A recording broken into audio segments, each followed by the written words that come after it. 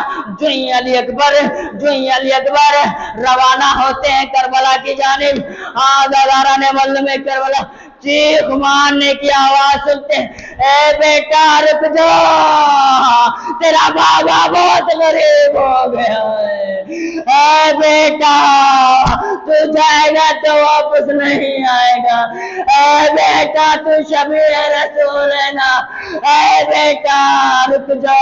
اے بابا کیا ہو گیا؟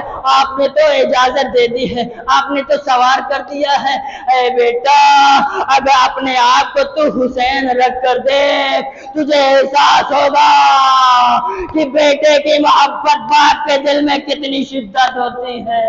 آزاداران مظلوم کربلا امام حسین علیہ السلام نے تاریخ نے لکھا ہے کہ 7 مرتبہ امام حسین کو سوار کیا۔ جب سوار کرتے ہیں کہتے ہیں اے بیٹا اے بابا آپ بار بار سوار کی کرتے ہیں، بار بار اتار کی دیتے ہیں، اے بیٹا تو شفیع رسول ہے، بار بار تیرا دیدار کر کے رسول اللہ کو یاد کرتا ہوں۔ اجرکم اللہ جو ہے علی اکبر مقتل کی جانب جاتے ہیں، جنگ کرتے ہیں، ظالموں کا مقابلہ کرتے ہیں۔ آزاداران مظلوم کربلا اور ایک مرتبہ ایک ظالم نے ایک ایسا گرز مارا کہ علی اکبر کے سینے میں لگا، علی اکبر سنبھل نہ سکے، ذہن سے زمین پر آتے ہیں، السلام علیکم یا بتا، اے بابا میرا آخری سلام قبول کیجئے۔ اے بیٹا وعلیکم السلام۔ امام حسین کربلا کی جانب آتے ہیں، ارے علی اکبر نظر نہیں آتے، بیٹا علی اکبر تو نظر نہیں آ رہا، تو کہاں ہے؟ بابا میں ادھر ہوں۔ آزاداران مظلوم کربلا تاریخ نے لکھا ہے کہ امام حسین نے علی اکبر کو زانو میں لٹایا، زانو میں بٹھایا، اکبر تجھے کیا ہو گیا؟ اے بابا ظالم نے گرز مارا ہے، سینے میں درد ہو رہا، جلن ہو رہی، تکلیف ہو رہی، ظالم نے یہ کہہ کر مارا، ارے تیرا باپ تو بڑا صابر ہے۔ آزاداران مظلوم کربلا ارے جیسے ہی امام حسین نے چاہا علی اکبر کا سینے سے نیزہ نکالا جائے، آزاداران مظلوم کربلا امام سے نہ نکلا، دوسری مرتبہ نکالنا چاہا، ارے امام سے نہ نکلا، تاریخ نے لکھا، ارے تیسری مرتبہ یا علی ادرکنے، ارے جیسے تیسری مرتبہ نکالنا چاہا، ارے نیزے کے ساتھ ساتھ علی اکبر کا کلیجہ باہر آ جاتا ہے۔ اجرکم اللہ، اجرکم اللہ۔ علی اکبر کہتے ہیں اے بابا مجھے صغرا سے ملا دو، بیٹا صغرا سے ملاقات کرنی ہے، بیٹا تھوڑا میرے 2 انگلیوں کے درمیان میں دیکھو، صغرا نظر آ رہے، بابا نظر نہیں آ رہے، ارے تھوڑا دوسری مرتبہ دیکھو، غور سے دیکھو، ارے کیا صغرا نظر آ رہے؟ اے بابا نظر نہیں آ رہے۔ تاریخ نے لکھا، ارے جب علی اکبر نے تیسری مرتبہ 2 انگلیوں کے درمیان دیکھا، اے بابا ارے نہ دکھاتے تو اچھا ہوتا، اے بیٹا ارے کیا ہو گیا ہے؟ اے بابا ارے جس جگہ سے میں صغرا کو ودا کیا تھا، ارے صغرا نے میرے قدموں کے نشان اپنے گلوں کے رکھے ہوئے ہیں، اپنے گالوں کو رکھے ہوئے فریاد کر رہے ہیں، اے بھیا علی اکبر تو مجھے کب لینے آئے گا، میں تیرا بے صبری سے انتظار کر رہی ہوں۔ انا للہ و انا الیہ راجعون، رضا بقضائہ و تسلیما لامرہ، ماتم حسین۔